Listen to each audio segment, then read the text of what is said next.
We challenge and, if necessary, destroy media narratives. I'm George Samueli. It's now 9:15 p.m., quite a little late, in a very grim, dark, sunless, dreary, dismal, depressing Budapest. And it's only September. So can you imagine just how much drearier and more depressing we can get before we see light at the end of the tunnel? So on this extraordinarily dismal opening, I want to segue into something much more cheerful, namely that it is time for the Tuesday night, for me, night anyway, live stream. And welcome everybody who has joined me. Um, and I really appreciate it. So, a friend, Peter Kovic, asks, CEO George, is the weather especially bad in Budapest, or your rants apply to the rest of Hungary as well? My rants apply to Hungary. It's the problem here is that fall and winter are extraordinarily sunless, lightless, cheerless. The days are brutally short, and as we all know, we're coming up to that terrible moment in late October when we turn the clocks back an hour, and then things get really, really dismal. I don't even want to talk about that now because I probably will be talking about it in the coming days. But that's just something to look forward to or dread. Um, and S.A. Dillendam says it's overheated in Northern California. Northern California is very, very nice. And Alistair says, surely Lake Balaton is beautiful. Lake Balaton is very beautiful, but not this time of the year. This time of the year, it's no fun at all. But Lake Balaton is okay. I mean, the problem is it's ridiculously overpriced and very, very overcrowded. So, you're never going to get a lot of fun there. So, if you want to have a enjoy yourself in the summer, try one of the smaller, lesser known lakes. Hungary has many lakes, but the smaller lakes are much more appealing than Balaton. Anyway, so I want to get to the speech of Trump's at the UN General Assembly. There were a couple of interesting things to it, um, and but before that, I want to sort of talk about this, I guess, late breaking story about Trump apparently signing off on NATO shooting down Russian aircraft or Russian missiles, Russian drones in NATO airspace. Now, the Tisiphone says, or is it Tisif? Yeah, Tisiphone. Can't see. It's very the lettering is very small. Tisiphone says, "I love Lake Balaton sour cherries." Well, it's very interesting because in Hungary, I do think that the sour cherries are very nice. They're only available, obviously, for a very short time of the year. But for instance, at New York, I mean, it was very hard to get sour cherries. You could sometimes go to Union Square Market, get some sour cherries there, but very, very expensive. But here, sour cherries are available for a few weeks during the summer, and they are reasonably priced. But anyway, back to the task at hand. So as you know, NATO has been whipping up a kind of hysterical fervor for the past couple of weeks about these supposed um, um, and about Russian incursions into NATO airspace. So it started with the Poland that claimed that 19 drones, Russian drones, entered its airspace, and then claimed that a building had been damaged And and then this was echoed over the past few days by Estonia, that claimed that Russian military aircraft flew over Estonian airspace. Indeed, some of the wildest claims by the Estonian government was that the Russian military aircraft actually flew over Tallinn. And then we had claims that in Romania that drones flew over Romanian airspace. So all of this led to the hysteria within NATO, which was, of course, the whole goal. That some and NATO invoked Article 4, which, I mean, it's amazing. Nobody really knew about there was such a thing as Article 4. Everyone knew about Article 5, even though people misunderstood it. Article 5 was supposedly obligated everyone to go to war on everyone else's behalf in NATO, even though Article 5 didn't really say that. But Article 4 is some that, well, we can have a consultation. So Poland invoked Article 4 over this incursion by drones, Russian drones. Now, as it turned out, these 19 drones that they claimed, I don't know how they can claim the 19 drones, were not actually armed with any kinds of warheads. And indeed, the building that was damaged was actually damaged by a Polish aircraft, Polish missile targeted at one of the drones. So these drones seemed like so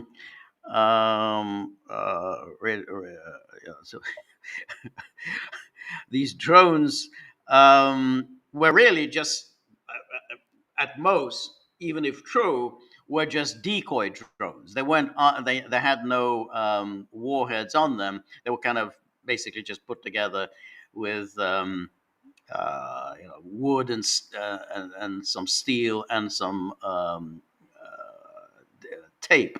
They weren't anything remotely lethal, but nonetheless, off to the races went the Polish government with Radek Sikorski, Anne Applebaum's husband, starting droning on. And of course, then we had Donald Tusk, the Polish prime minister, issuing all sorts of bluster.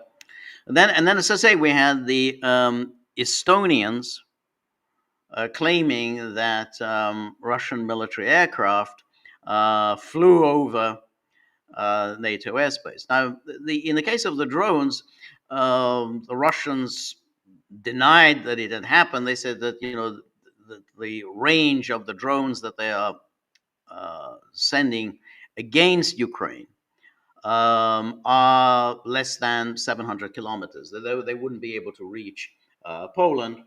So now then they offered the Poles the opportunity to sit down and thrash it out, because Russia denies that it happened. So they said, okay, well, give us the materials, give us the what you've got, tell us where they landed, and then we can ascertain how they got to be there.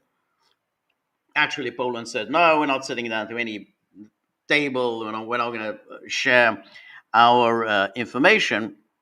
And then we had the UN Security Council debate on Monday, based on Estonia's claim. And again, Estonia, they really didn't have anything. They just presented a kind of a photograph of a Russian military aircraft. Well, that's our evidence. Here's a photograph of a Russian military aircraft. But they didn't provide any kind of tracking information, all of which would be very easy to present. Here's our tracking information, where this military aircraft started from, how it crossed over into Estonian airspace. None of that. They just presented photographs of this Russian military aircraft. Now, the whole purpose of this is obviously to whip up fervor against Russia, and somehow that NATO is under threat from Russia. And this is very important. Why they're doing this? Because all of NATO's previous propaganda ploys, which was that somehow, we have to stand shoulder to shoulder with Ukraine, we have to fight for Ukraine, Western civilization depends on the survival of Ukraine. All of that is really going nowhere. And it's going nowhere for one obvious reason. Most people living in NATO countries don't really care that much about Ukraine. They don't really know much about Ukraine. They do know that Ukraine is not a member of NATO, and therefore they're raising questions as to why exactly are we obligated. I always welcome when Marty joins. And so Marty, I think he presents here a photograph of Trump and King Charles. It's very funny that when you see Trump and King Charles, Charles looks so much older than Trump, even though Charles is younger than Trump. I think Charles is 950s. So Charles must be 75 or 76. So he's a few years younger than Trump, but he comes across as an old man stumbling along, stooping, and just seems old. Whereas Trump always seems very youthful and vigorous. So anyway, going back to the this claim by Estonia. Estonia presented no evidence, no tracking evidence in it to say that somehow the Russian military aircraft crossed over into Estonian airspace. The military aircraft were making their routine flights from Karelia in Russia to Kaliningrad, which is the Russian exclave in the Baltic. Now, they do this every day, and they did not cross over into Estonian airspace, and in fact, they weren't even, they were flying over international waters of the Baltic Sea. So, but nonetheless, they had this dramatic and somewhat pointless UN Security Council debate, in which, of course, they had ranted and raved. Sikorsky was there ranting and threatening Russia. But as I said, what's really behind this is that the public just isn't buying into the story, either that Ukraine is somehow an existential matter for the Europeans, and that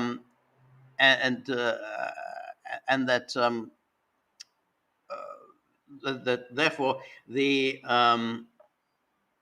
Europeans are just simply not prepared to spend huge amounts of money and to fight on behalf of Ukraine. Just if Ukraine had been a member of NATO, maybe attitudes would be different. But Ukraine isn't a member of NATO, so this ideology of NATO, which has been going on since 2022, that somehow everything for Ukraine just isn't winning hearts and minds in NATO land. It's now almost 4 years. It's certainly more than 3.5 years since the launch of Russia's so-called SMO, and basically the NATO leaders are just not succeeding. However much they've tried to, gin up excitement. We're gonna, spend more on our military. We're gonna, Russia is this threat and everything. No one's buying it. The Russia is a threat, and it's for one very obvious reason.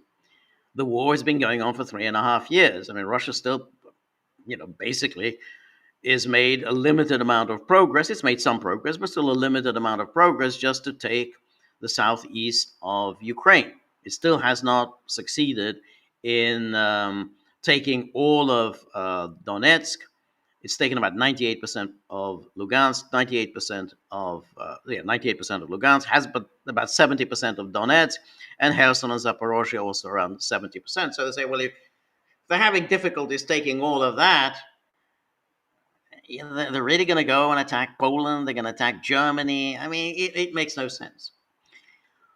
So, given that public response, all these warmongers like Ursula von der Leyen and Radek Sikorski and Donald Tusk and Macron and Schmerz um, of Germany, they're not really getting anywhere. There's just no public enthusiasm for this war.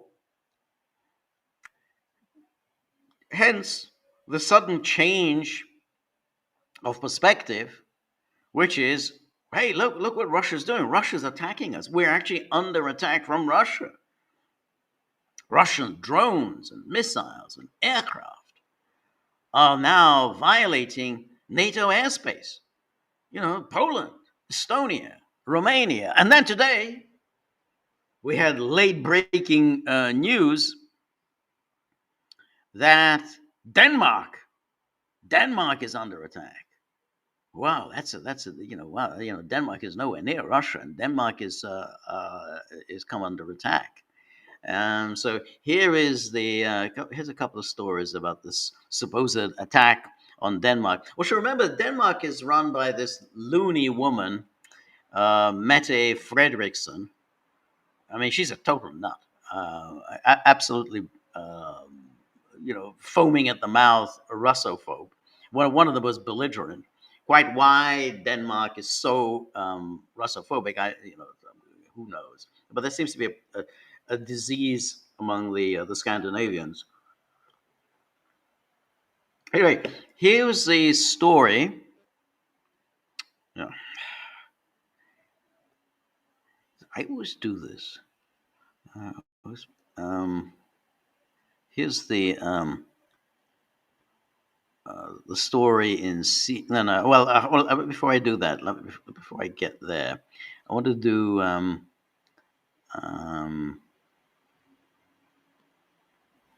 yeah.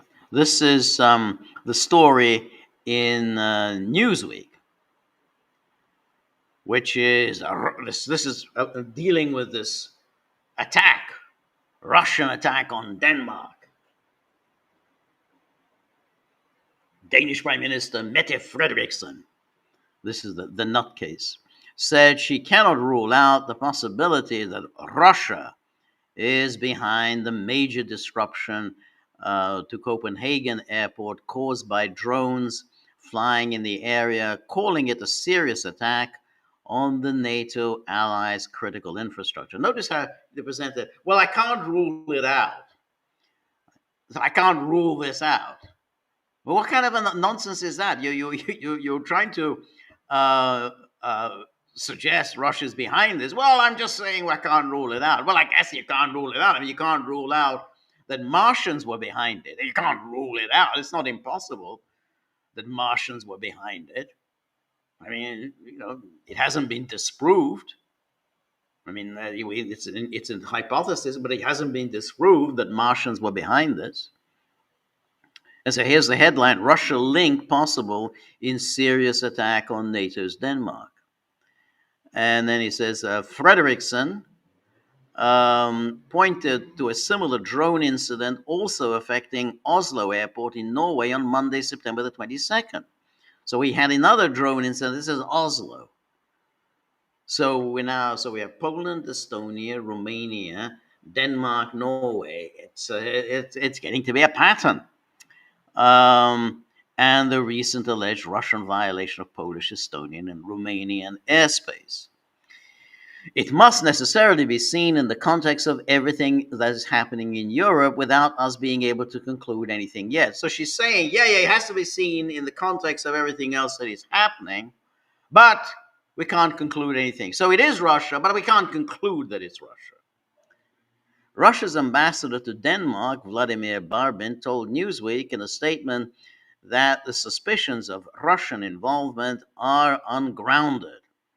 Added that Russia is not interested in further escalating tension in Europe, which could have unpredictable consequences. Yeah, that's kind of what you would think.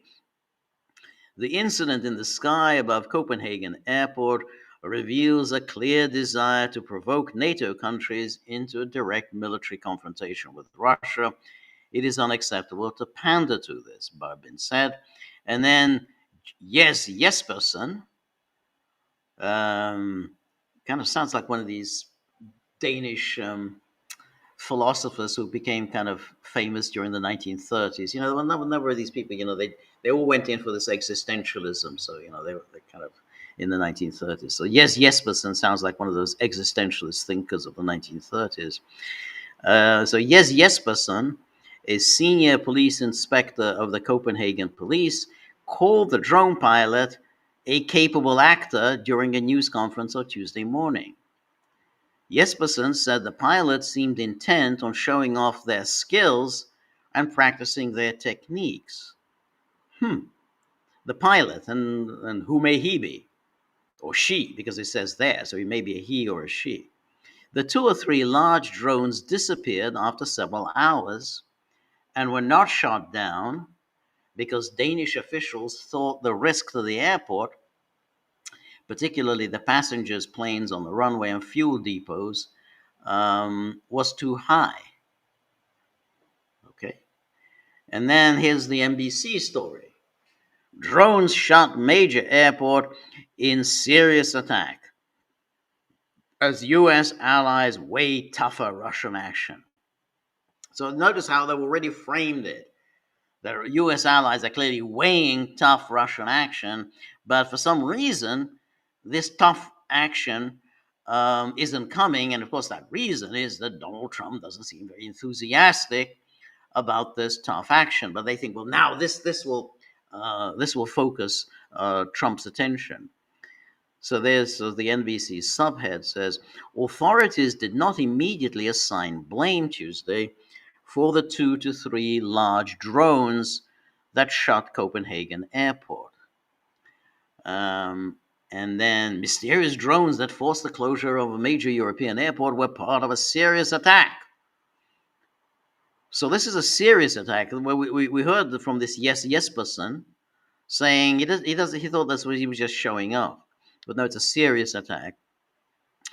Hours after the latest unsettling incident over the continent's skies. As U.S. allies weigh a tougher response to suspected Russian incursions, suspected. We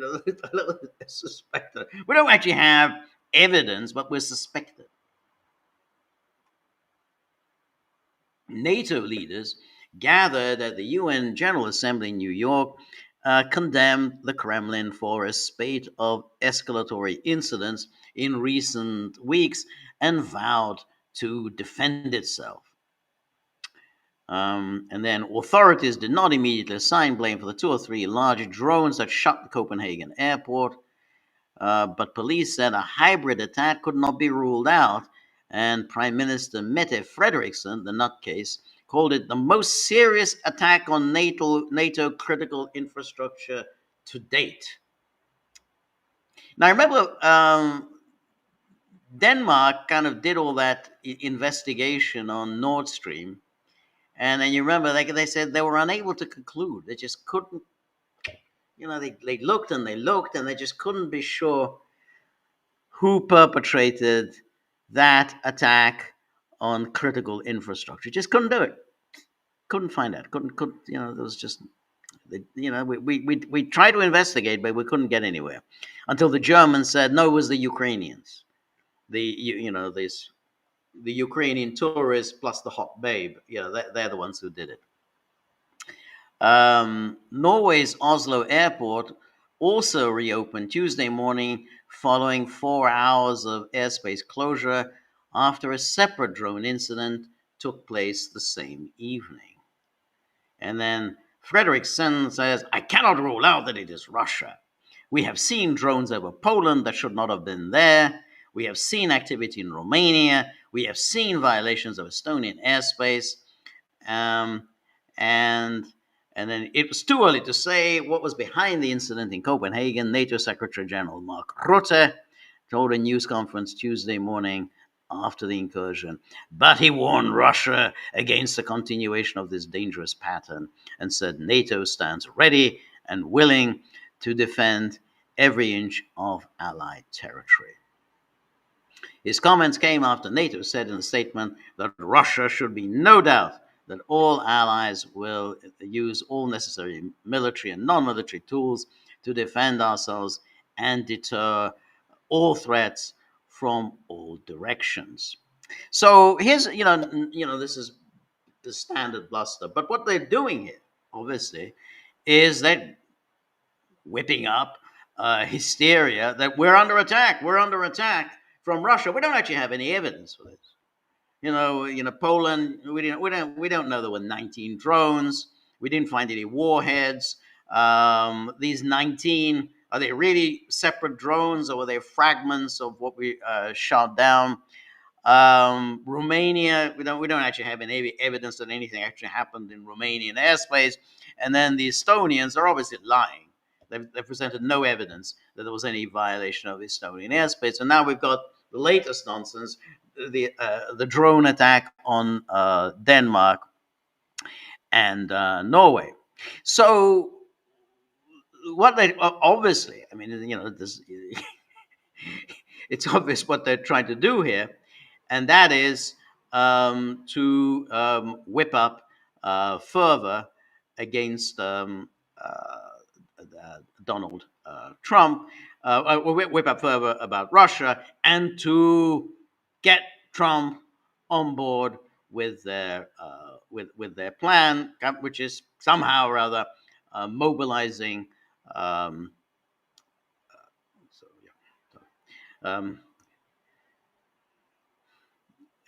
Mobilizing this Trump to go to war with Russia. So Ursula von der Leyen was at the UN today, and she talked to Trump after Trump's speech at the UN General Assembly. I want to talk about that separately, but I just want to talk about Ursula. So after her conversation with Trump, she sent out this lengthy tweet, and says here that good discussion with POTUS on the margin of UNGA. I thanked him for his commitment to alleviate the plight of Ukraine's missing children. So she puts that in first sentence. Now, why is she doing that? Well, obviously, she thinks, how do we get to Trump? It's like remember that former horrific CIA director, Gina Haspel, who was trying to persuade Trump to expel Russian diplomats over the Skripal affair. Trump didn't seem very persuaded by the whole Skripal story, and he didn't seem to want to do anything about it. So in comes Gina Haspel with the CIA director, Trump's pick, incidentally, and she spins out a cock and bull story about these ducks, the ducks that died because they were fed by the Skripals, and the Skripals had, of course, been poisoned by the Novichok, and because these the Skripals fed the ducks died. And this somehow, of course, upset Trump and said, my God, these Russians, they're killing ducks now. And yes, yeah, absolutely, we need to expel the diplomats. And Trump did sign off on the expulsion of, I think, some 60 Russian diplomats. That was in 2018. So here's Ursula playing the same game, talking about the plight of Ukraine's missing children. And she says, Europe and the United States will work hand in hand to bring them back. We discussed Russia's war of aggression against Ukraine. We agreed on the need to cut Russia's revenues from fossil fuels and fast. Now, it's also interesting. she talks about Russia's war of aggression against Ukraine. Trump has never referred to it in that way. He just talks about this war that should never have happened, this war that is so stupid, this war that shouldn't be going on, this war that he wants to end. But he's never referred to it as Russia's war of aggression against Ukraine. So here she's kind of giving away the game, because what the Europeans, who now pretend to be in favor of peace, because Trump wants peace, so now Europeans are pretending that they're also interested in peace, even though up until the moment Trump became president for a second time, there was just no interest whatsoever in any kind of a deal on Ukraine. But now they feel they have to pretend that they're interested in peace in order to curry favor with Trump. But the reason they want to curry favor with Trump is that they want Trump to wage this war against Russia. So because they want Trump to go to war against Russia, they pretend that they are actually supporting Trump's peace initiative. And then it says, we agreed on the need to cut Russia's revenues from fossil fuels and fast. She's trying to sound like Trump now. Cut Russia's revenues from fossil fuels and fast. This is precisely what Europe is doing with our 19th package of sanctions. We tighten the pressure, banning imports of Russian LNG into European markets and targeting refineries, oil traders, and refineries in third countries. Now, this is, of course, very interesting, because that isn't what Trump is asking. Trump didn't say go after the refineries. Trump was very specific, and we'll come to that in a minute when we discuss his speech at the UN General Assembly. Trump's very specific of what he wants the Europeans to do. Yes, he says, cut yourself off from Russian fossil fuels. That's part of it. But the other part is that you need to punish the states that are funding Russia by purchasing fossil fuels from Russia, namely India and China. You have to do what I intend to do, which is to slap them with tariffs of 50, 100, or 500%. You have to do the same. That's what Trump has said to the Europeans. What we do, you have to do. And this is always obvious. Of course, Trump is going to say that. Trump isn't just going to say, oh, yeah, we'll hit India and China with 100% tariffs. But you Europeans will go on doing normal business with India and China, so that you're going to pick up the slack, because China will obviously not be able to export their products to the United States. So China will obviously want to export them to Europe, and then you'll continue. In fact, business is going to flourish between Europe and China and India. And Trump said, no, that isn't going to work. Whatever we do, in other words, we're going to, which will affect our trading relations with China. Whatever we do, you're going to have to do exactly the same thing. Now, the Europeans are saying, no, absolutely, we're not going to do the same thing, because we, unlike you Americans, we are export-driven. And Europe does run an export-driven economic model, particularly Germany. Germany is an export-driven economy, much as China is. The United States is not. And Germany and Europe, therefore, is very dependent on other countries keeping open their markets. So if Europe decides to hit China with tariffs, China will retaliate against Europe. And if China retaliates against Europe, boom, there goes your export-driven economy. And that's why the Europeans are saying, absolutely not. We are not going to hit China with tariffs. You do it. You Americans, you do it. And Trump says, no, we're not going to play that. So Ursula is being thoroughly disingenuous here by pretending that somehow, oh yeah, we're all on the same page. Yeah, absolutely. Look what we've done. We're going to hit these refineries in China. Trump's saying, I don't care about the refineries in China. You need to slap China with 100% tariffs, just as we're going to do.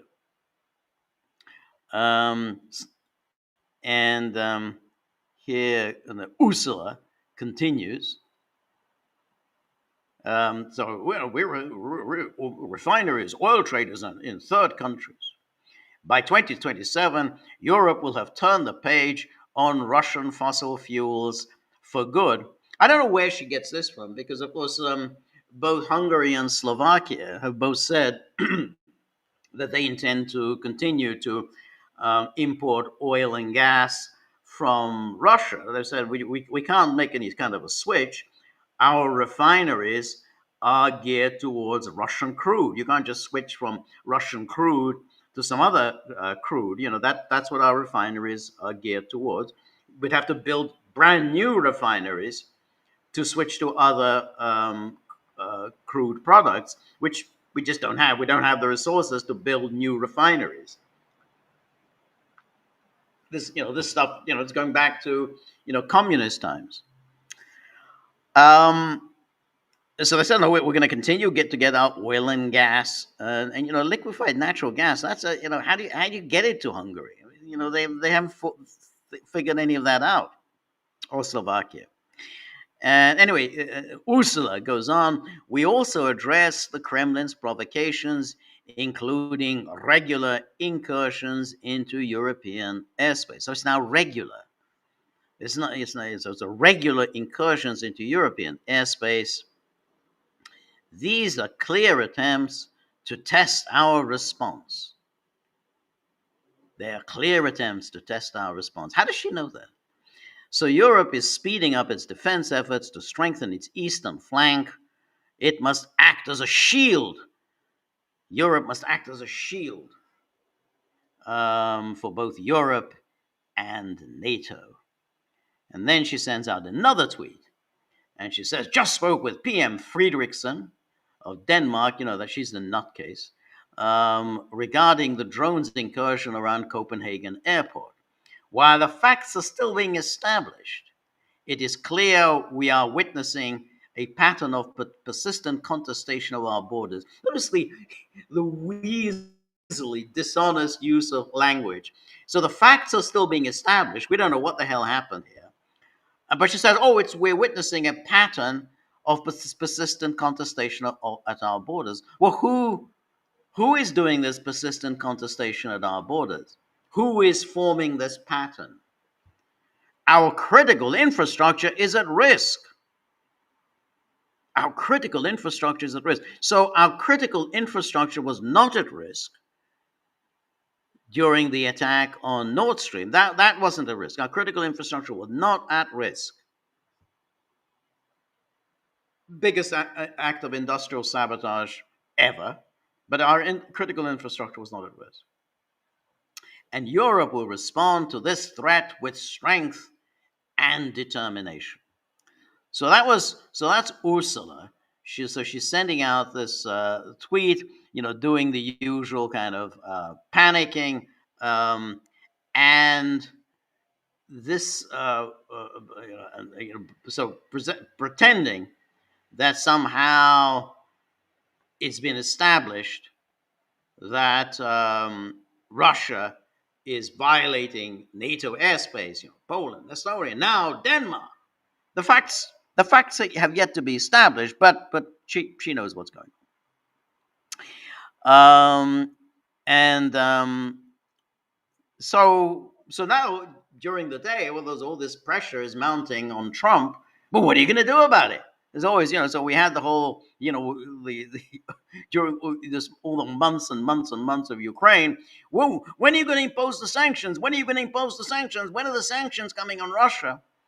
And then Trump finally said, well, all right, I will impose the sanctions on condition that the Europeans stop importing fossil fuels from Russia and that the Europeans impose tariffs on the big importers of fossil fuels from Russia, namely India and China. He said, yeah, when you do that, I will impose sanctions.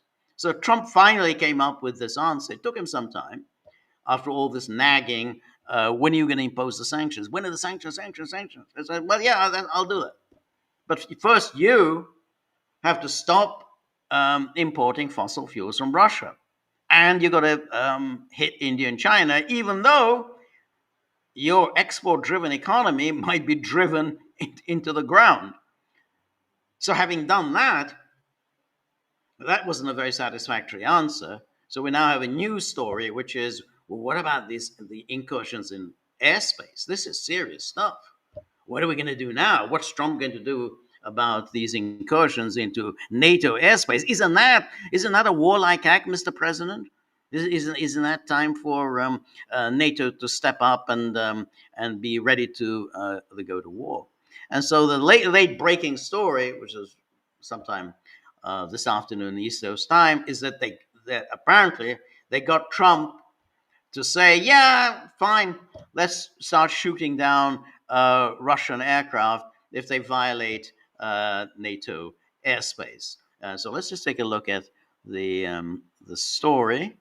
Appeared in a number of places, and here we have. Trump says NATO countries should shoot down Russian aircraft that violate their airspace.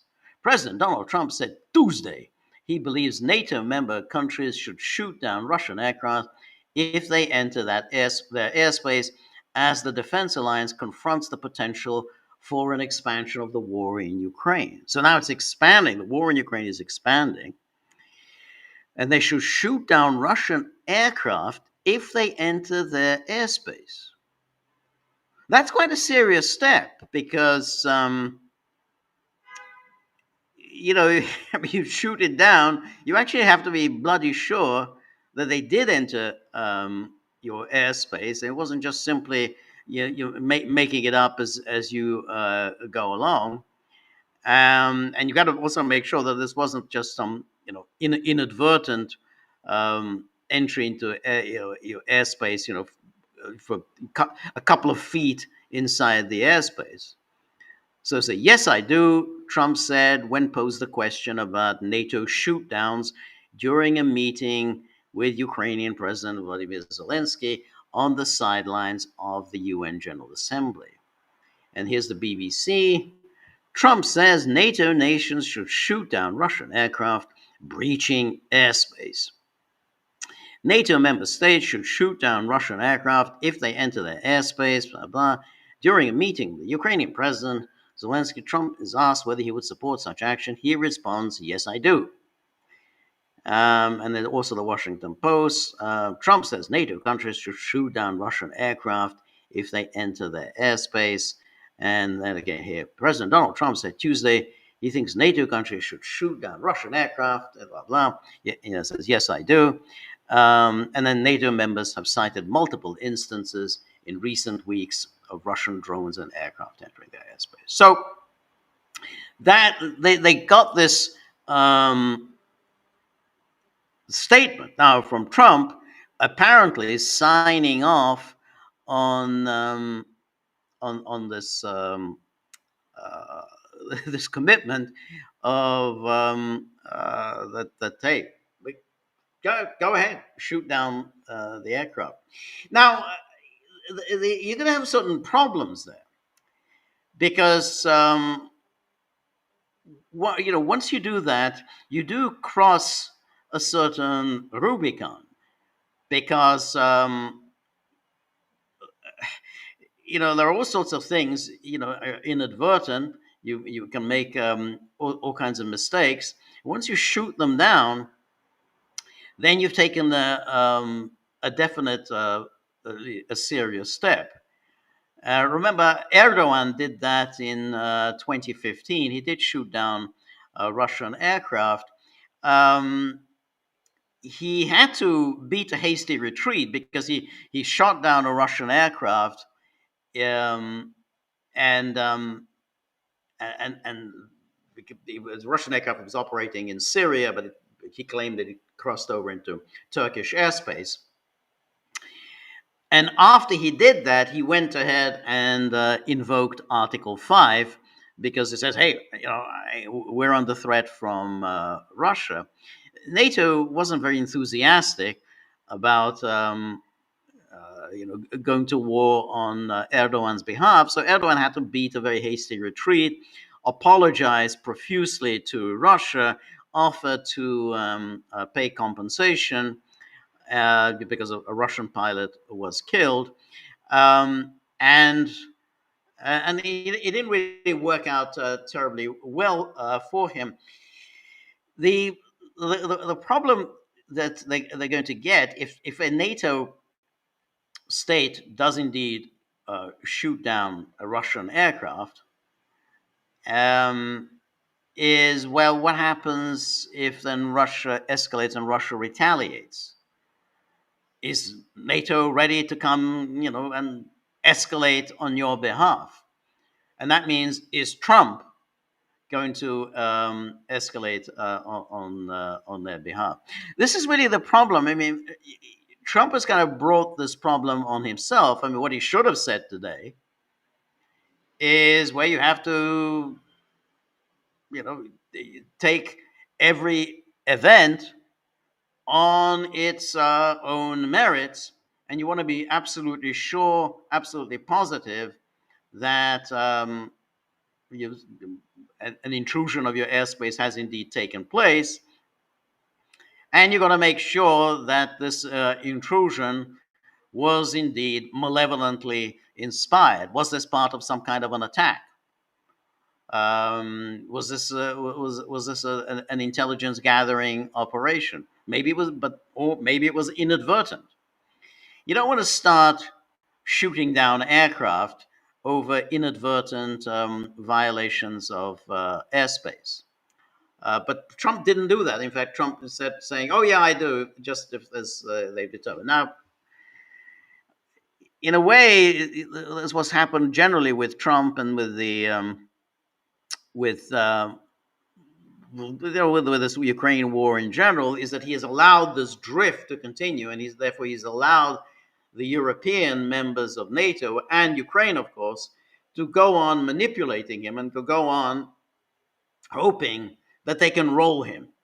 So they can roll him on the sanctions, that he is going to impose these draconian sanctions, and then they can roll him on going to war on with with with shooting down Russian aircraft. So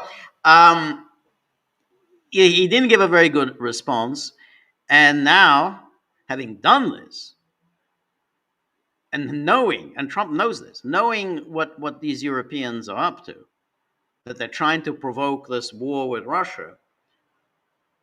You watch for, now there's going to be all sorts of intrusions of airspace. We got to intrude our airspace. When is NATO going to start shooting down Russian aircraft? Just like, when is Trump going to start imposing sanctions? When's NATO going to start shooting down Russian aircraft? When are we going to start shooting down, these, Russian missiles or whatever?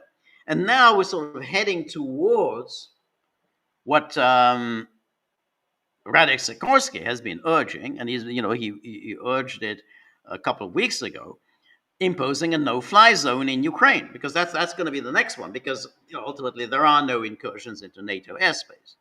So then they're going to say, well, the only way we can be safe from the Russians, from Russian missiles or Russian military aircraft, is if we impose a no-fly zone in Ukraine. And that's where the polls are going.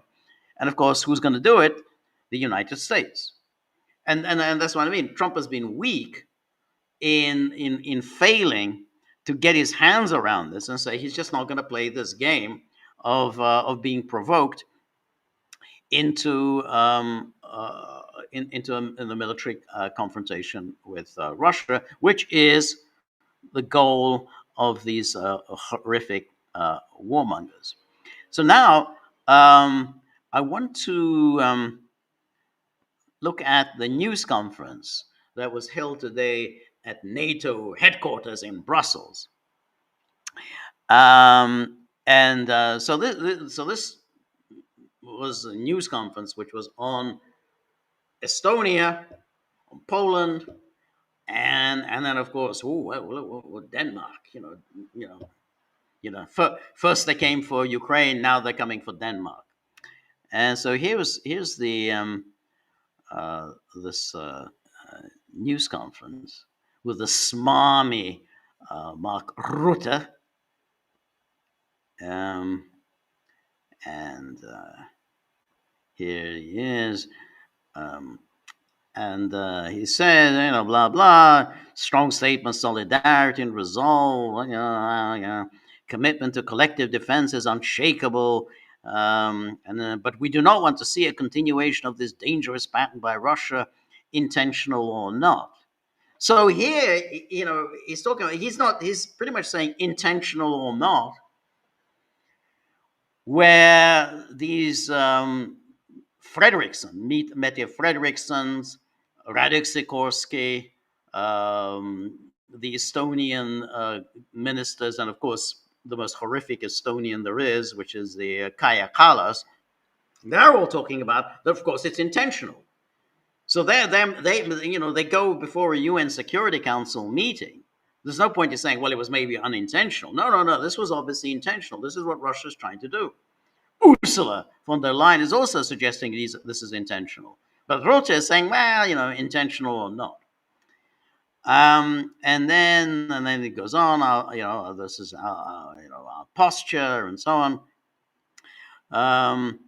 And then, so here's the question from, whenever you have these NATO news conferences, the journalists who are in attendance are always much more hawkish and much more off their rocker than the NATO Secretary General. I mean, these are the most belligerent journalists there are. I mean, the only questions they ever ask is, why is NATO not going to war already against Russia?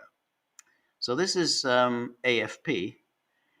And he says, after what you said and after reading your statement issued by NATO today, does that mean that NATO is going now to shoot any manned or unmanned Russian aircraft which violates alliance airspace?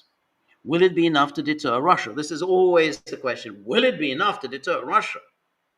Is this too little? We're doing too little, too late against Russia. I mean, the statements you just made, do you think it will be enough to deter Russia? After this pattern, we all see after 3 incidents. And, Rutte then does his usual, decisions on whether to engage intruding aircraft, such as firing upon them, are, of course, taking in real time, always based on available intelligence regarding the threat posed by the aircraft, including questions we have to answer like intent, armament, and potential risk to Allied forces, civilian or infrastructure. Now, Rutte gave a reasonable answer here. Unlike Trump gave a foolish answer. And that's why the media immediately ran with it. Everyone, hey, Trump says we can shoot down Russian aircraft. That's exactly what they wanted him to say. Rutte gave a reasonable answer. Well, we have to decide on the particular circumstances of the case. We don't want to just start shooting stuff out of the sky. And as I said, SACEUR has the overall prerogative and responsibility, and also the possibilities. In the latest airspace violation we discussed today in Estonia, NATO forces promptly intercepted and escorted the aircraft without escalation, as no immediate threat was assessed. So it says, escorted the aircraft. I don't think that even that happened, but no immediate threat was assessed. That's not what the Estonians and the Poles said at the UN Security Council meeting yesterday. Rutte says, there was nothing. But then, that's very different from the hysterical bluster that was spluttered, yesterday at the UN Security Council. And then we have Estonian public broadcasting. My question is, aren't we fundamentally addressing the wrong issue? What's the right issue? As you said yourself, in both cases, in Poland and Estonia, NATO's air defense was effective. Everything worked according to plan. So why, in terms of Eastern Sentry, that's this new operation NATO has set up, that they're going to actually be patrolling NATO's eastern frontier, sniffing out Russian drones and Russian military aircraft. So why, in terms of Eastern century, are we then talking about strengthening our air defense? Isn't the fundamental question about why Russia even dares to, whether intentionally or not, to breach our airspace? Why Russia even dares to, intentionally or not, to breach our airspace? Shouldn't we be moving assets to the eastern flank? Ooh, then we need to move assets to the eastern flank, which pose a credible threat to Russia. I mean, we're a defensive alliance, but for deterrence to work, they have to believe that if they cross a line, we will also counterattack. Oh, counterattack. So we're ready to hit Russia. This is, of course, what Lithuanian defense minister also said. We've got to start getting ready to hit Russia. So here's the Estonian public broadcasting guy. We have to be ready for counterattack. So my question is quite simple, really. Is the alliance prepared to scare the Russians to make these things stop? Okay, so this is, yeah. And then Rota says, well, we always have to do that in a way that we assess the situation. And our air defenses did exactly what they are designed to do, both in the case of Poland with the drones, as in the case of your country, Estonia, with these 3 MiGs. We reacted quickly and decisively. We brought together, as I said in my statement about 10 days ago now, which will help Eastern Century, which will help basically strengthen even further our deterrence and defense. And of course, we also said in the press, we are 10 days ago, we are constantly learning and adapting and so on. But you get the note, he's just sort of spinning out a lot of meaningless verbiage. But all the questions are, hey, when are we going to start attacking Russia? And then this is DPA, the Deutsche Presseagentur. It says, how do you assess the influence of previous events, such as the destruction of the Nord Stream pipeline, on NATO's current decision-making? Would it be, in your view, easier to respond more decisively if events like this had not have happened? Thank you. Now, this is very interesting. I don't know what exactly he means by this question. I mean, does it mean that Russia attacked the Nord Stream pipeline, they destroyed the Nord Stream pipeline, and that Russia was allowed to get away with it? It's very unclear what he's talking about here.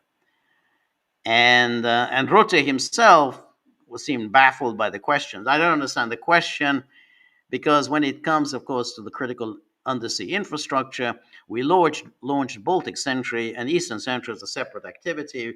So we got all this, activity, but we haven't actually done anything about the most serious attack on NATO infrastructure, namely the destruction of Nord Stream.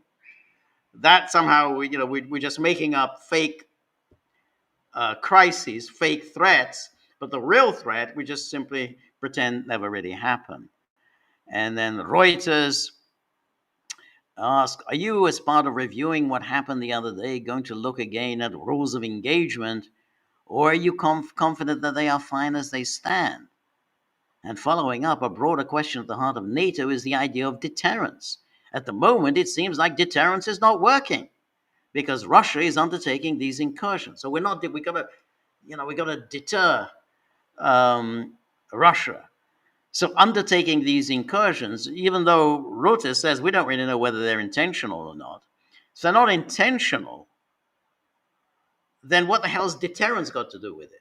I mean, he's just said, I don't know if they're intentional. Well, if they're not intentional, maybe that has nothing to do with deterrence. Deterrence only is deter an intentional attack. I mean, something that's accidental. You don't deter things that are accidental. You only deter something that may be intentional. So do you need to do anything more in order to make your deterrence more credible? The credibility of our deterrence. And people who remember, naturally, Dr. Strangelove, where they talked a lot about this, the credibility of our deterrence.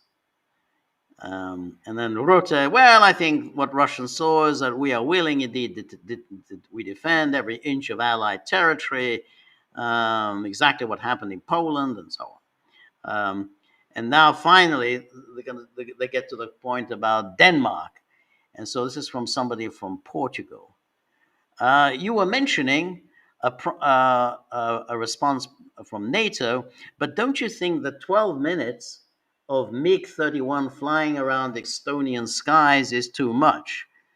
12 minutes. This is all of this is just sort of make believe stuff. There's been no evidence that they were ever flying in Estonian skies. This is Estonia is making this claim. Rutte has not made that claim. 12 minutes, isn't that too much? Was it that fast? And as you say, that if there's a direct threat, NATO will respond. Does it mean that in that case, you can shoot down whatever is needed, as my colleague from AFP asked? And if I may, regarding what happened in Denmark, do you see any connection with these threats in Romania, Estonia, and Poland? Is there a link? What happened there? Yeah, so, today, Poland, tomorrow, Denmark. And then NATO Secretary General, to your first question, we will always react with calm determination, and so on. And then when he gets to, and I really commend the fly, blah, blah.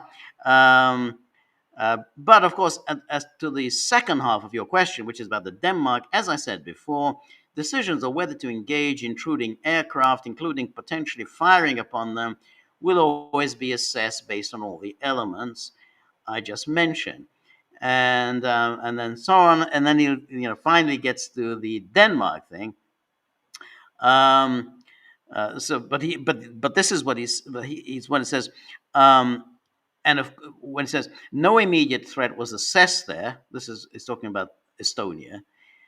In this case, shooting down the MiGs was not necessary, and of course, what we will always do is to make sure that we react in a proportionate way. But if necessary, you can be assured we will do what is necessary to defend our cities, our people, our infrastructure. But this is how it works. So it doesn't mean that we will always immediately shoot down a plane.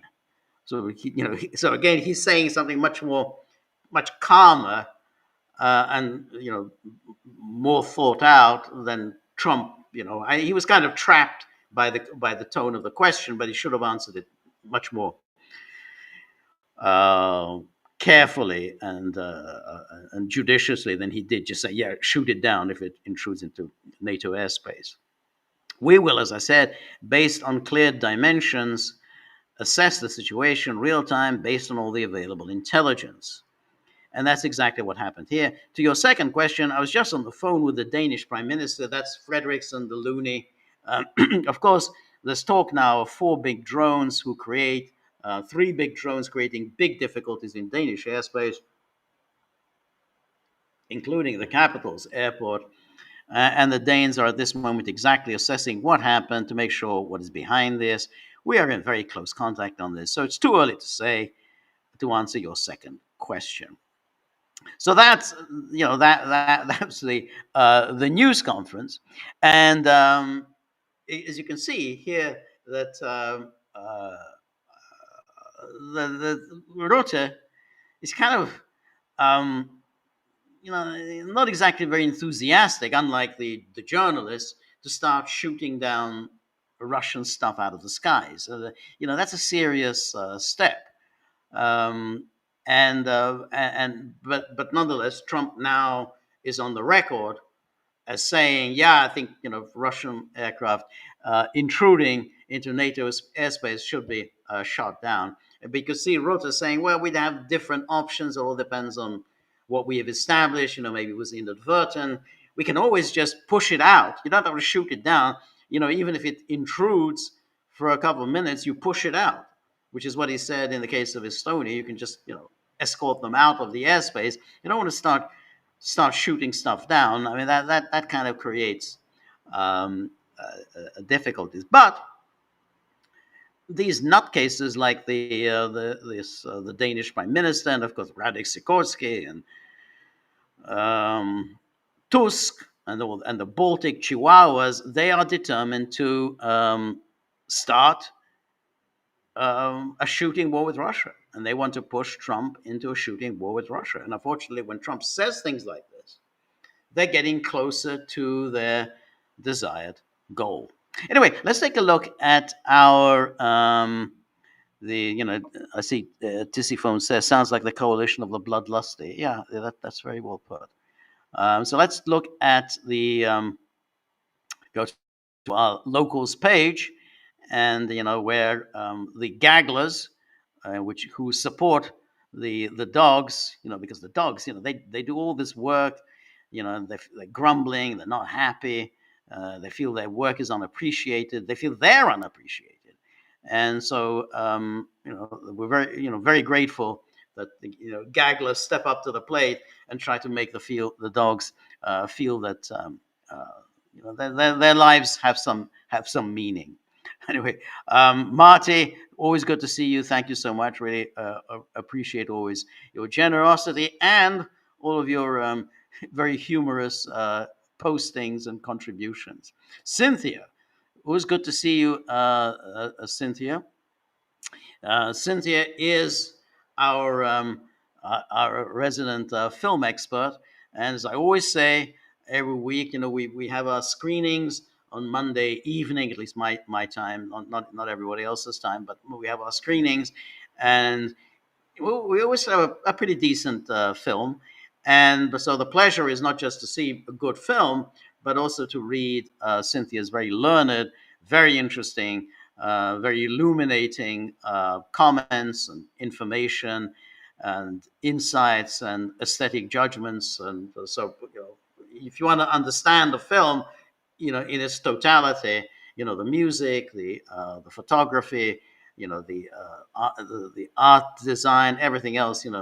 Cynthia's commentary is where you go. So watch the film and read Cynthia's commentary. And yesterday we screened Memento, an interesting film, very unusual film. Um, it's a Hollywood film, but breaking the usual rules of narrative structure and the linearity of time, and so it's a challenging film, but certainly very entertaining, precisely because it violates all of the narrative norms that we expect. So watch that film, and of course read Cynthia's comments. Anyway, Cynthia says here, will Trump not be able to acquire Bagram Air Base, just as he wasn't able to acquire Greenland or the Panama Canal? Yet he did say bad things are going to happen if the Afghans won't give him the airbase, a threat he also made before launching Operation Spiderweb on Russia, as well as before launching a similar terrorist attack on Iran. So if the Afghans don't do what Trump says, will he also order such an attack on them as well? It's a very good question. It's the uh, I mean, in the case of Afghanistan, um, whatever leverage he has on Afghanistan don't come about through the threat of force, because it's very limited to what you can do in Afghanistan. I mean, Afghanistan is not really an industrial country. It's not like you can destroy major industries and major infrastructure. It's a very mountainous country, very inaccessible, not very. It's very inhospitable, which is why the United States found uh, fighting in Afghanistan very challenging, as did the Soviet Union, because it's not like you can just take things out, you know, easily and then you control the country. So I don't think you can do much just by bombing Afghanistan. I mean, the United States did that for 20 years without achieving very much. I mean, they couldn't even keep the Taliban out of power after 20 years. And Soviet Union also, achieved very little of 10 years, but also limited in its achievements. Um, so I don't think Trump can do much in like that. Now, he may have some other forms of leverage. Now, he may offer Afghanistan normalized diplomatic relations, normalize economic relations. In other words, he might offer Afghanistan some kind of uh, economic trading relations, and he could unfreeze Afghanistan's assets. Now, I don't know if that would persuade Afghanistan to hand over the Bagram air base to the United States. But that seems to be the only real means Trump has to get the Taliban to play along with his demands. I mean, because just bombing them isn't going to do anything. I mean, they used to it. I mean, they've been fighting um, wars really. I probably since when was the well? I mean, before the Soviet intervention, that was 1978. They'd already been fighting. So it's been basically 50 years of nonstop war in Afghanistan. So they fought against the Soviets, and then they fought against the Americans. So I don't think using force is going to frighten the Taliban very much, because I don't think they think the United States can achieve anything through the use of force.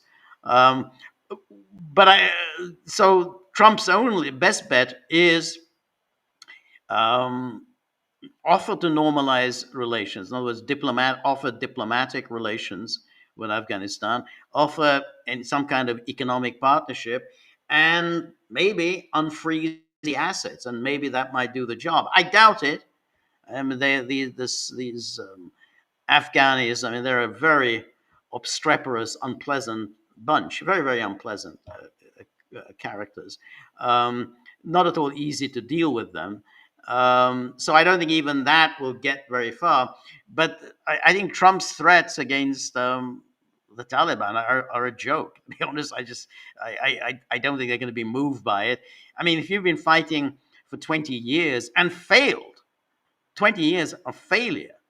I mean, if you can't even keep the Taliban from power, you can't even maintain some kind of a regime um, in place in Kabul after 20 years, then what are you going to do? What means do you have at your disposal? You don't even have any forces in Afghanistan anymore. I mean, your 20 years when you had actually forces there and you didn't achieve what you wanted. I mean, even the Soviets achieved more. I mean, they withdrew, and Najibullah, they withdrew what, 89, I guess, in the 92 when the Taliban came to power. So, the Najibullah regime, kind of Soviet client regime, they survived for 3 years. I mean, the American puppet regime didn't even survive 2 weeks. So that's after 20 years. So I don't know that Trump really has any means at all to threaten the Taliban.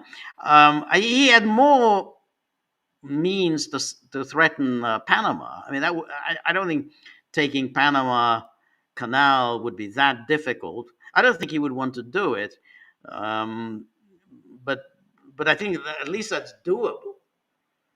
But persuading the Taliban to hand over Bagram Air Base because, hey, we're going to bomb you, I think that's a real non-starter.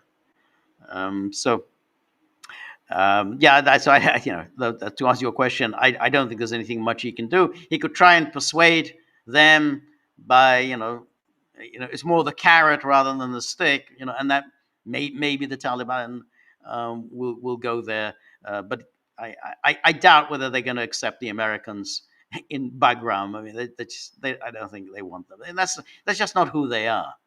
Because they're an obstreperous lot. It's always very hard to control that country. It's a very inaccessible, inhospitable place, very mountainous. No one's really succeeded in conquering Afghanistan. So the Taliban just aren't very impressed by the Americans. Anyway, thank you so much, Cynthia. And then Cynthia goes on. And why does Trump want the Bagram air base so badly? Very good question. Is it so he can nudge up against China and rattle their cage a bit, as all bullies love to do? Or is it so he can be better poised to make a tactical as well as a strategic move on Iran? Well, I mean, I think it's more the China aspect to it, because he has many different ways to get at Iran without making use of Bagram. Um, I mean, obviously he has Israel, he has Azerbaijan. There's a major American military presence in the Eastern Mediterranean. So he has all sorts of, and of course in the Red Sea, Persian Gulf. So he has a lot of means to apply pressure against Iran. He really doesn't need Bagram Air Base for that. I think it's much more to do with China.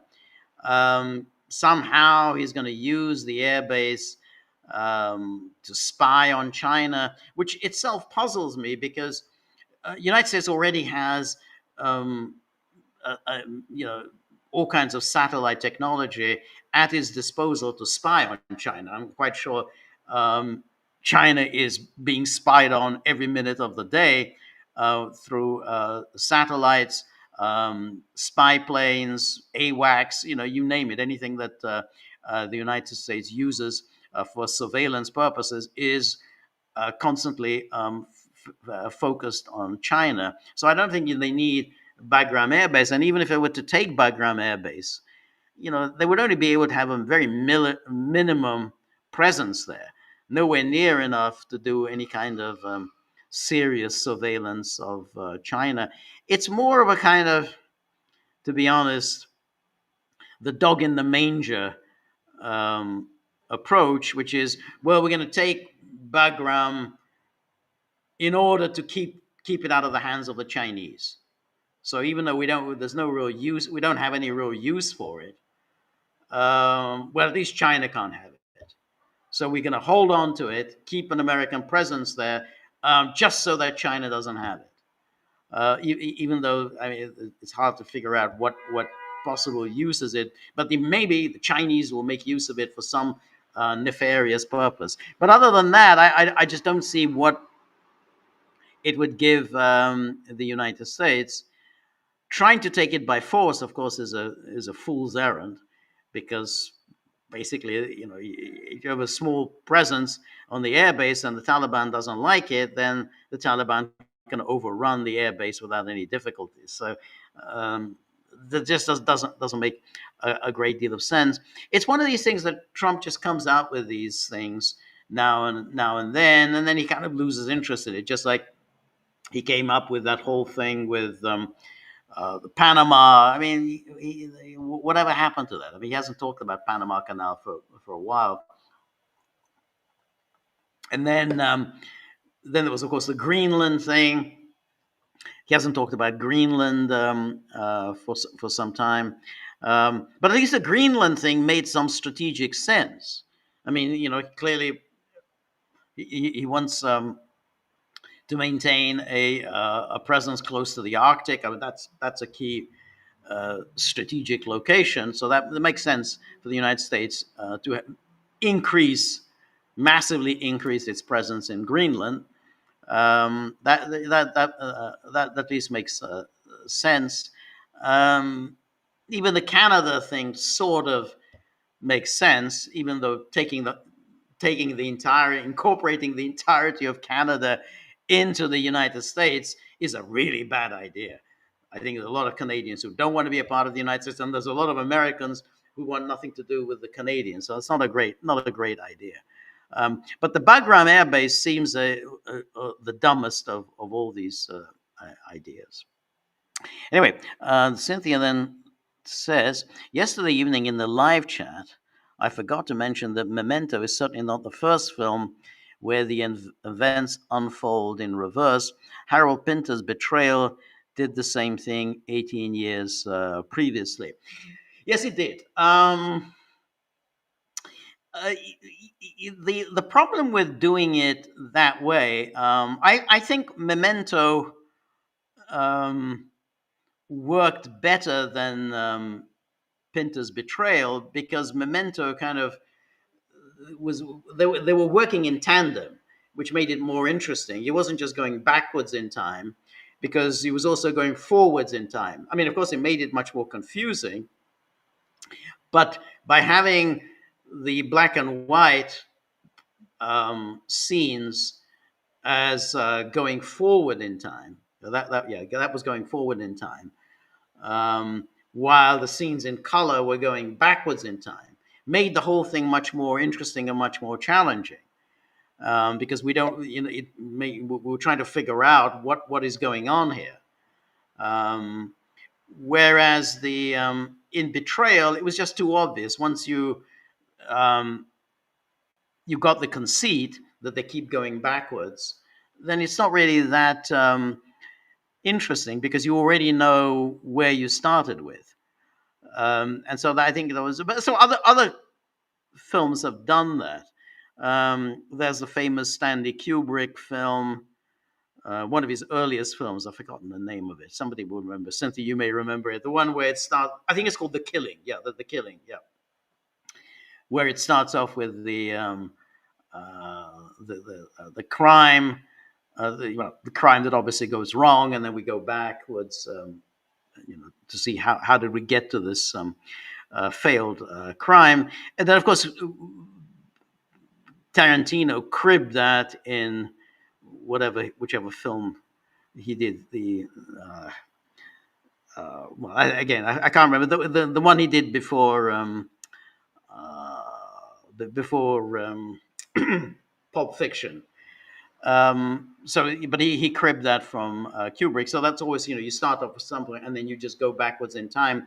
It's a conceit that isn't that interesting, because you already know the ending. So it's limited interest if you already know the end, and then you have to go back to the beginning and to see how we got there.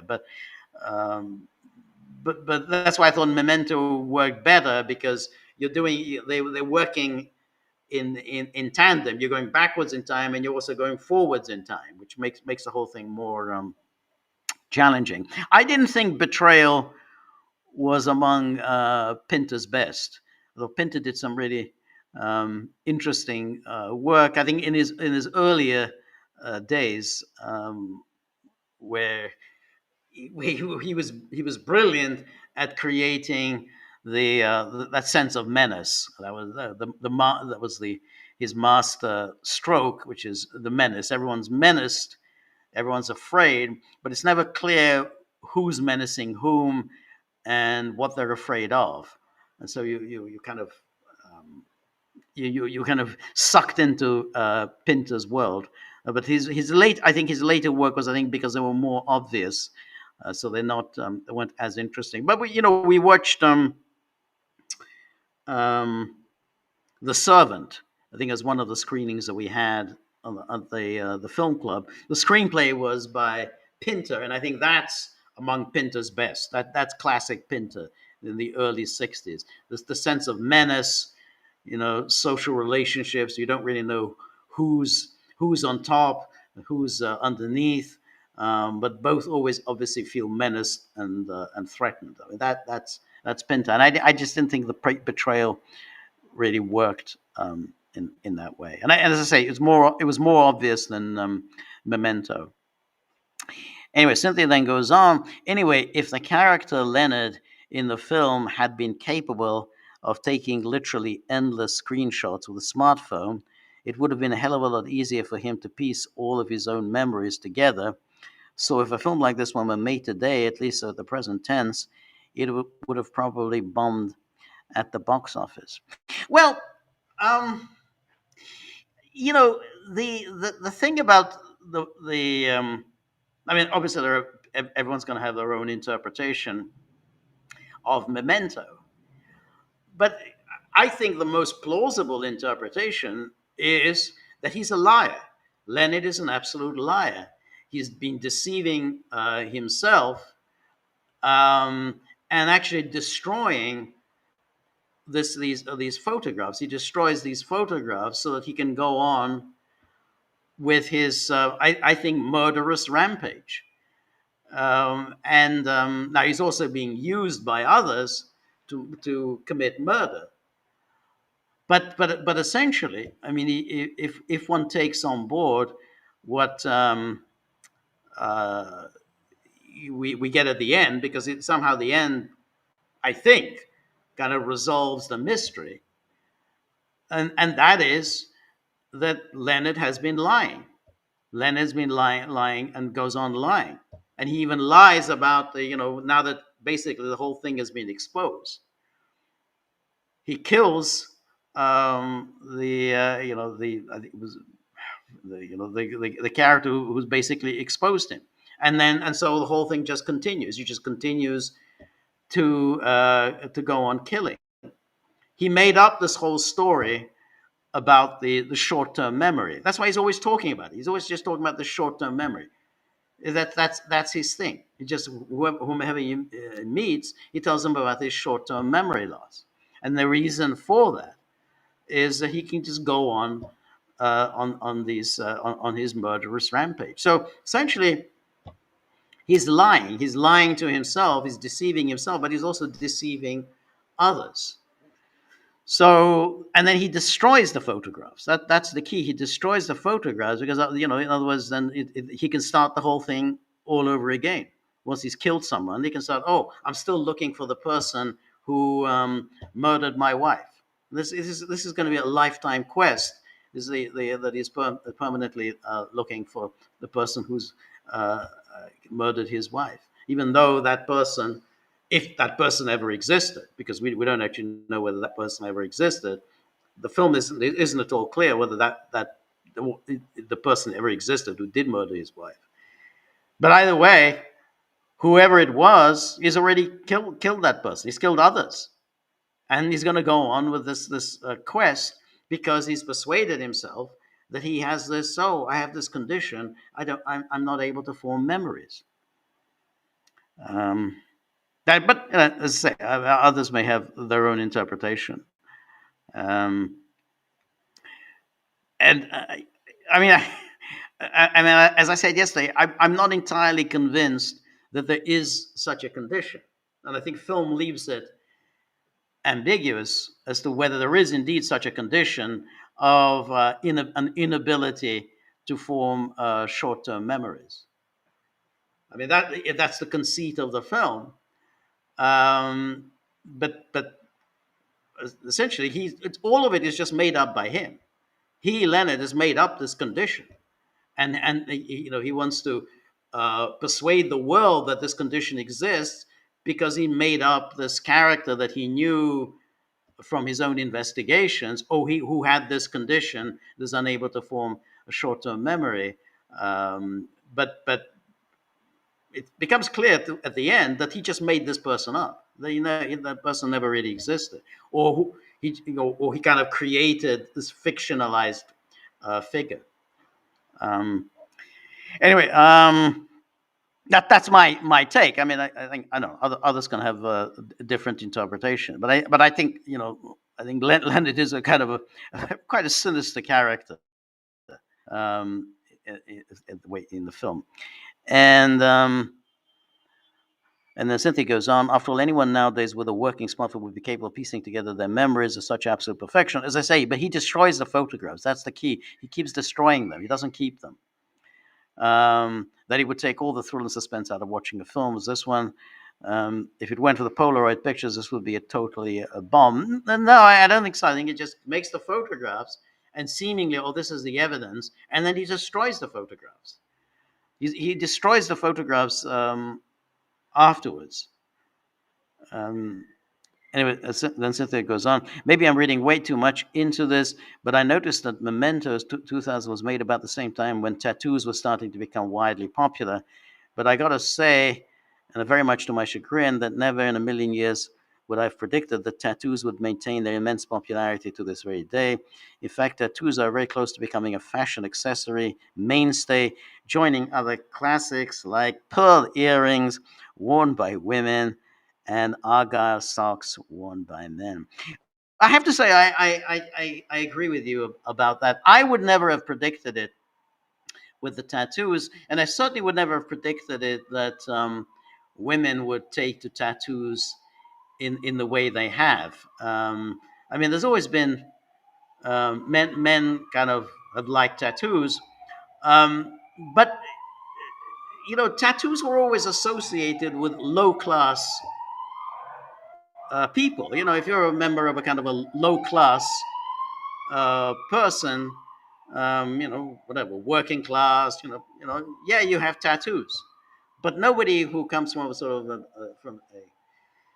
a better class of person would have a tattoo. I mean, that was always accepted. It's like, but if you have a tattoo, you're accepted that you're just a street person, a low class person. But it was usually male. It's a man's thing. It's not, women wouldn't do it. But now, because I think, as you say, tattoos have become so ubiquitous, it no longer has the air, the aura of a low class person. So, but it's by no means low class if you have a tattoo. Uh, um, so anybody can now have a tattoo. You can come from a nice family, being well brought up. Go to nice schools and go to attend nice colleges, and you still have a tattoo, which would not have been the case some years ago. I would not have predicted that this would happen, but then I always get these things wrong. I didn't think men wearing earrings would catch on.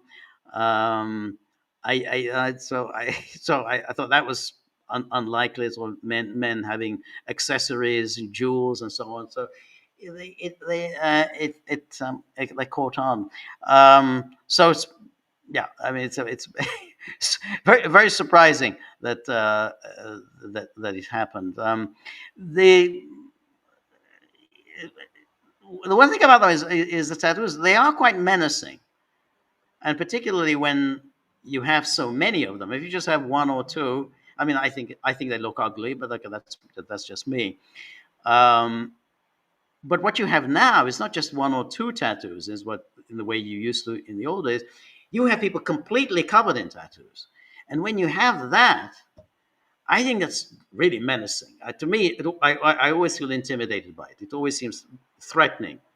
Like we are talking about Pinter, there's something, the menace. So somebody who has completely covered in tattoos, arms, legs, face covered in tattoos, I think there's something menacing about that. So it's a little frightening. I don't know why people do this.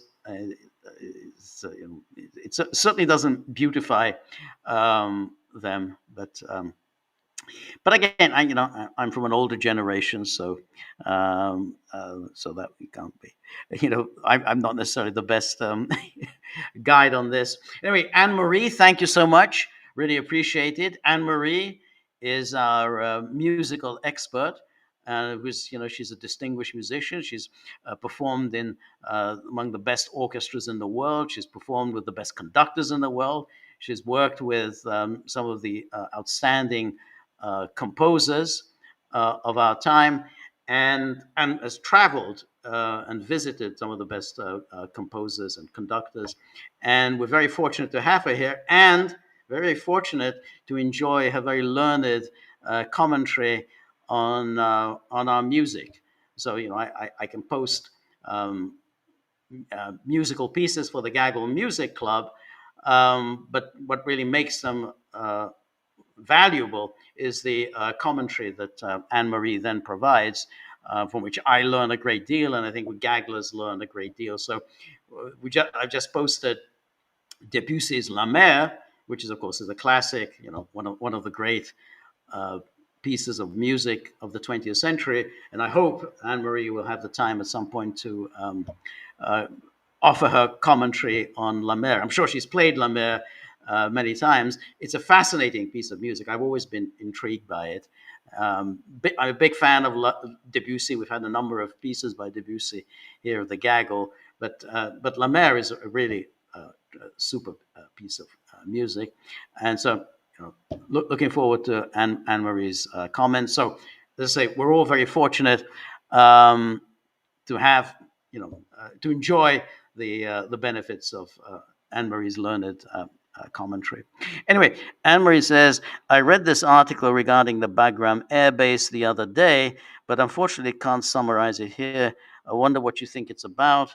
And so this is a tweet by Alan Mizrahi. Let me click on it, see if I can summarize it.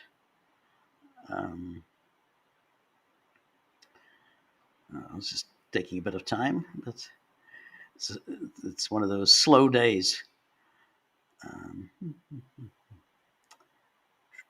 Anyway, Alan Mizrahi says, Trump has brought up Bagram airfield in Afghanistan out of the blue, and I was intrigued as to why.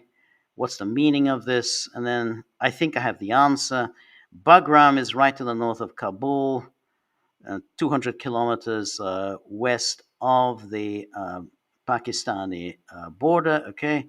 When did we last hear of Pakistan? That's it. The last week when it was signed a military defense treaty with Saudi Arabia, which included, leaks told us, all military capabilities, including nuclear. My thought was, after the Israeli attack on Qatar, the Saudis wanted insurance that if Israel went all out and used atomic weapons in the Middle East, Pakistan could make sure Israel doesn't survive this using its own arsenal. This may help to cool Tel Aviv's head. So, what do the Americans do right away? They look for potential ways to intercept Pakistani missiles flying west. Okay, here's a look flying west. Okay, hence, they intercept Pakistani. All right. Hence the floating of the Bagram airfield idea, which is situated perfectly for this purpose. Trump did try a laughable feint when he said Bagram was an hour away from China.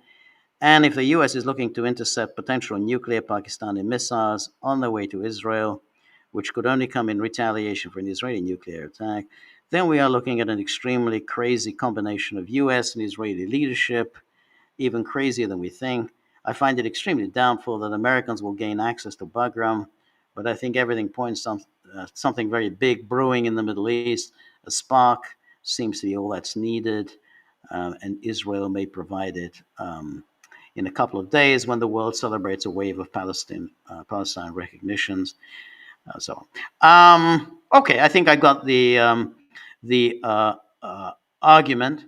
I'm not buying it, but the reason I'm not buying it, first of all, I think Pakistan couldn't care less about Israel, about Palestine, about Saudi Arabia, about the Persian Gulf.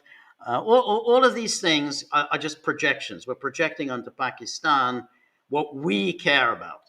So we then say, oh, well, obviously Pakistan really cares about this. Pakistan has one thing and one thing only on its mind: India. That's what Pakistan has always cared about. And it's, if there's going to be, if Pakistan is going to use missiles, if Pakistan is going to go to a nuclear war, it's not going to go to war with Israel. It doesn't care about Israel. It doesn't care about the Palestinians. It cares about Kashmir. This is a long-standing issue with Pakistan. Kashmir. It's this fight with India over Kashmir. That's what it cares about. That's why it has nuclear weapons. Because India has nuclear weapons and it wants to have nuclear weapons against India. That is always dangerous. There's always been the possibility. And that we reached that point a few months ago when, again, Pakistan and India came to blows. The deal with Saudi Arabia is, I think, of no real significance. Saudi Arabia is militarily a completely insignificant power. Always has been. It doesn't have any armed forces to speak of. It's got a lot of high value US military hardware, but that's just part of Saudi Arabia's tactic, or to essentially funnel oil money into the United States. I mean, they worked this out after the first oil shock of 73, 74. Hey, well, all this money is now coming to Saudi Arabia from the United States, and the United States doesn't really like losing money. So essentially, this money is going to come back to the United States, and it comes back into the United States, military industry. And that's what Saudi Arabia has been doing for all these years. It's buying the most sophisticated military hardware at a huge markup. The Americans, they make the Saudis pay for this hardware. The Saudis have no real use for this military hardware. So, whom is Saudi Arabia going to fight?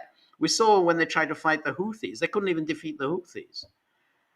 Couldn't even beat Qatar. Saudis have no military significance at all. So therefore, this alliance between Pakistan and Saudi Arabia is of no significance at all. Pakistan is not going to go to war on behalf of Saudi Arabia. Pakistan is not going to go to war on behalf of the Palestinians. Pakistan has its hands full against India because India is much stronger than Pakistan, and Pakistan is very afraid of India.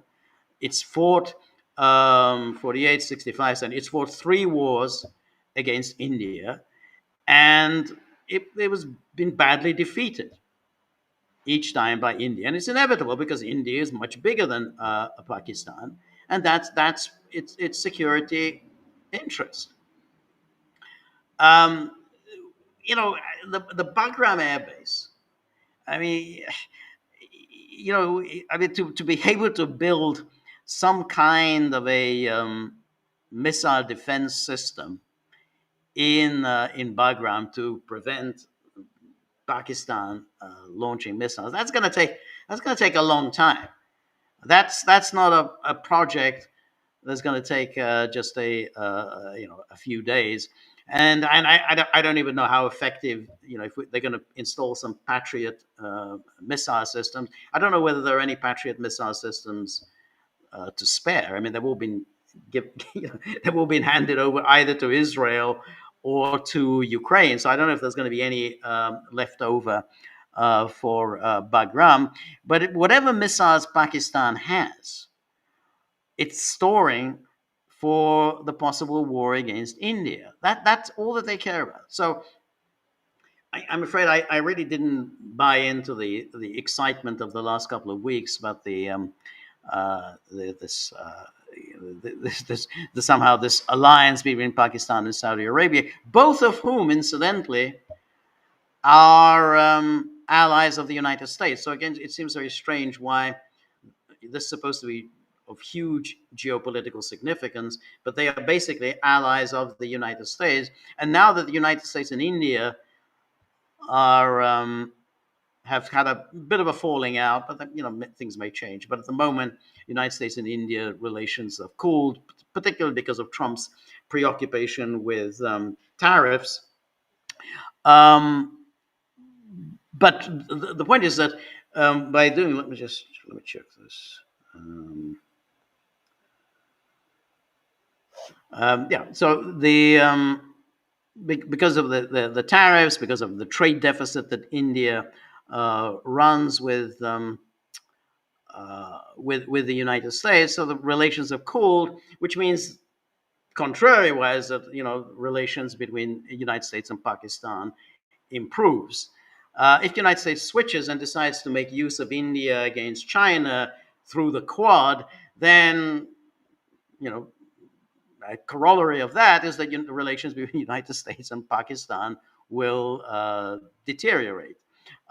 So this relations are pretty good right now between the United States and Pakistan. They weren't so great when Imran Khan was the prime minister, but Khan is now in prison, so there's no real issue there. So I don't know. My feeling is that I don't think that's what the issue is. I don't think Bagram is going to add very much to the United States, and I don't think the United States is worrying that Pakistan is going to get involved in the wars in the Middle East. Just that's just not what Pakistan is about. We saw that a few months ago. The real deal there is India. It's always been India. All right, just before I finish, I just want to show just a little bit of Trump's. Let's see if can I do this. Yeah, of Trump's speech at the UN, which I thought this part I think was just this will be very short, but it was quite funny. Let's see. When he starts complaining about the UN, but particularly that they didn't take up his offer of help with its real estate way back when. Let's watch this. A very successful real estate developer in New York, known as Donald J. Trump. I bid on the renovation and rebuilding of this very United Nations complex. I remember it so well. I said at the time that I would do it for $500 million, rebuilding everything. It'd be beautiful. I used to talk about, I'm going to give you marble floors. They're going to give you terrazzo. I'm going to give you the best of everything. You're going to have mahogany walls. They're going to give you plastic. But they decided to go in another direction, which was much more expensive at the time, and which actually produced a far inferior product. And I realized that they did not know what they were doing when it came to construction, and that their building concepts were so wrong, and the product that they were proposing to build was so bad and so costly. It was going to cost them a fortune. And I said, and wait till you see the overruns. Well, I turned out to be right. They had massive cost overruns and spent between $2 and $4 billion on the building, and did not even get the marble floors that I promised them. You walk on terrazzo. Do you notice that? As far as I'm concerned, frankly, looking at the building and getting stuck on the escalator, they still haven't finished the job. They still haven't finished. That was years ago. The project was so corrupt that Congress actually asked me to testify before them on the tremendous waste of money, because it turned out that they had no idea what it was, but they knew it was anywhere between $2 and $4 billion, as opposed to 500 million with a guarantee. But they had no idea, and I said it cost much more than $5 billion. Unfortunately, many things in the United Nations are happening just like that, but on an even much bigger scale, much, much bigger.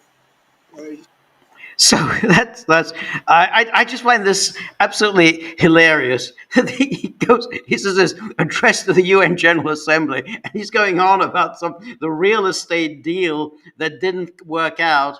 I don't know when this one. Oh well, I made them this great offer. They turned my offer down, and look at the piece of shit that the UN building is. And it would have been so much better if I'd been allowed to build the UN building.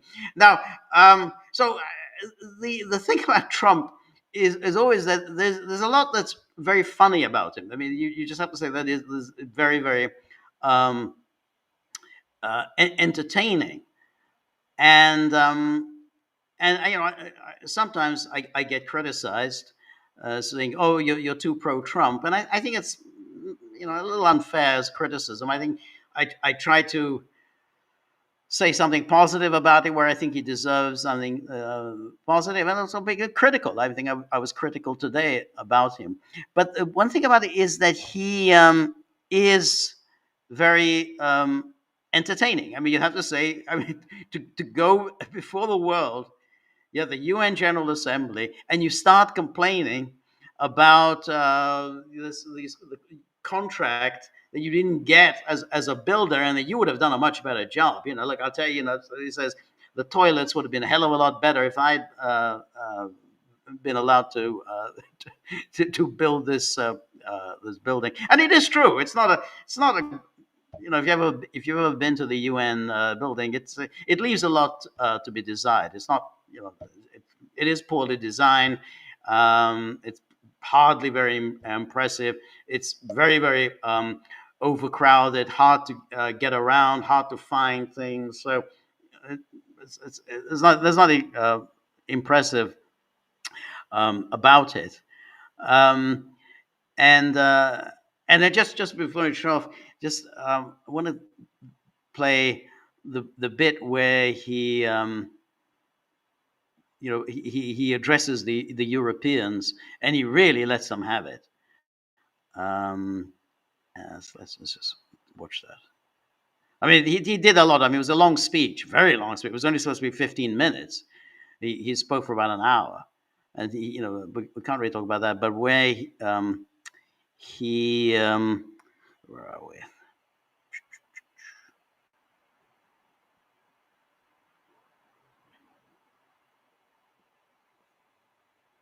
Bad leadership can do to a country. Look what happened to the United States. And look where we are right now in just a short period of time. The only question now is how many more lives will be needlessly lost on both sides.